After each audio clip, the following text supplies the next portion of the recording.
Hello everyone, আজকে আরেকটা recipe নিয়ে তোমাদের সামনে চলে এসেছি। গোবিন্দভোগের চালের আজকে পায়েস বানাবো। তো তার জন্য গোবিন্দভোগের চাল, ঘি, এখানে এলাচ, তেজপাতা, কাজু, কিশমিশ সমস্ত কিছু নিয়ে রাখা হয়ে গেছে। আই হোপ তোমরা সবাই জানো যে কি করে বানাতে হয়।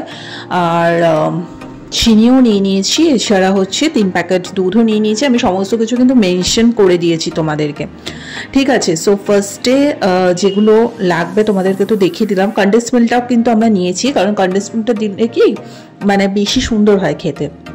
ফার্স্টেই একটা প্যানে আমরা একটুখানি ঘি গরম করে নিলাম, এর মধ্যে আমরা একটুখানি কাজু বাদামগুলো দিয়ে রোস্টেড করে নেব। সো এই স্টেপটা কিন্তু ভীষণ ইম্পর্টেন্ট। রোস্টেড কাজু এবং কিশমিশ দিয়ে যদি করা হয় না, সেটা কিন্তু খেতে বেশি ভালো লাগে। তো যাই হোক, তোমরা সবাই জানো যে কী করে পায়েস বানাতে হয়, বাট তাও আমার ইচ্ছে হলো যে তোমাদের সাথে একটু গোবিন্দভোগ চালের পায়েস বানিয়ে শেয়ার করব, সেটুকুই তোমাদের সাথে শেয়ার করছি।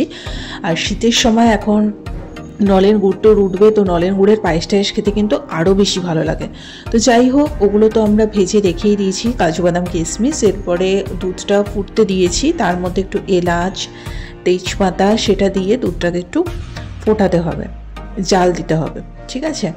সো পুরোটাই আমরা কিন্তু গরুর দুধ আমরা ইউজ করছি, প্যাকেটের দুধ ইউজ করছি না আমরা। তো এর মধ্যে ওই ধুয়ে রাখা গোবিন্দভোগ চালটা এখানে আমরা দিয়ে দিচ্ছি এবং ভালো করে নাড়াচ্ছি।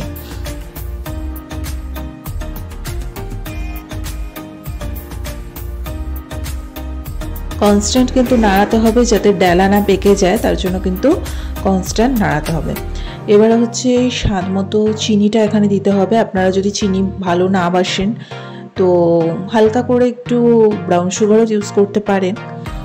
তো তারপর আবারও খুব ভালো করে এটাকে নাড়াতে হবে।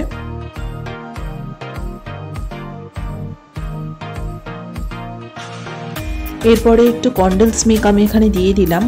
গুঁড়ো দুধও দেওয়া যায়, কিন্তু কনডেন্স মিল্কটা দিলে কি টেস্টটা বেশি ভালো হয়। এই স্টেপটা একদমই অপশনাল, না চাইলে নাইও দিতে পারে। যতক্ষণ না পায়েসটা হচ্ছে আমরা কিন্তু কনস্ট্যান্ট নাড়াতে থাকবো। এবারে লুচিটা বানিয়ে নিতে হবে, ঠিক আছে। পায়েসটা পায়েসের মতো হতে থাকুক, তার সাইডে আমরা একটু লুচিও বানিয়ে নেব। পায়েসের সাথে লুচিটা খেতে কিন্তু বেশ ভালো লাগে। কারা কারা পায়েস আর লুচির কম্বিনেশনটা খেতে ভালোবাসো অবশ্যই জানিও। সো লুচি বানানোর প্রসেস আর আলাদা করে কি বলবো, ওই যখন একটু বানাচ্ছিলাম সেটুকু একটু ভিডিও করলাম, সেটাই শেয়ার করছি আর কি। তো যেরকম সিম্পলভাবে লুচি বানাই সেইভাবেই তোমরা বানিয়ে নেবে। লুচির সাথে আলুর দমটা খেতেও কিন্তু খুব ভালো লাগে। বাট আজকে যেহেতু পায়েস বানাচ্ছি, তো পায়েসের সাথে ভাবলাম কি খাওয়া যায়, তাই ভাবলাম যে না, গরম গরম লুচি করে নিই। তো যাই হোক, সুন্দর করে ময়ামটা দিতে হবে যাতে খুবই সফট হয় লুচিগুলো এবং ফুলকো ফুলকো হয়, খেতেও ভালো লাগে।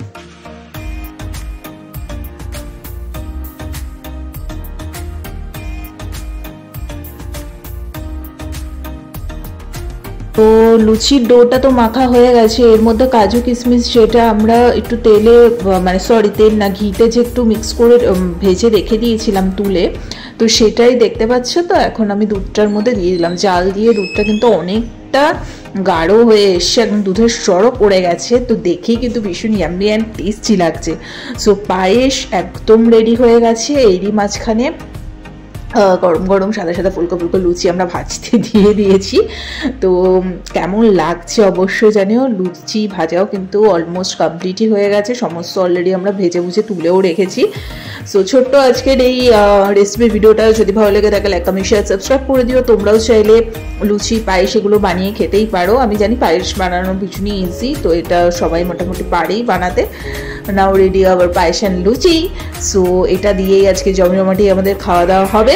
আমাদের ভিডিওটা ভালো লেগে থাকলে লাইক কমেন্ট শেয়ার সাবস্ক্রাইব করে দিও। টাটা।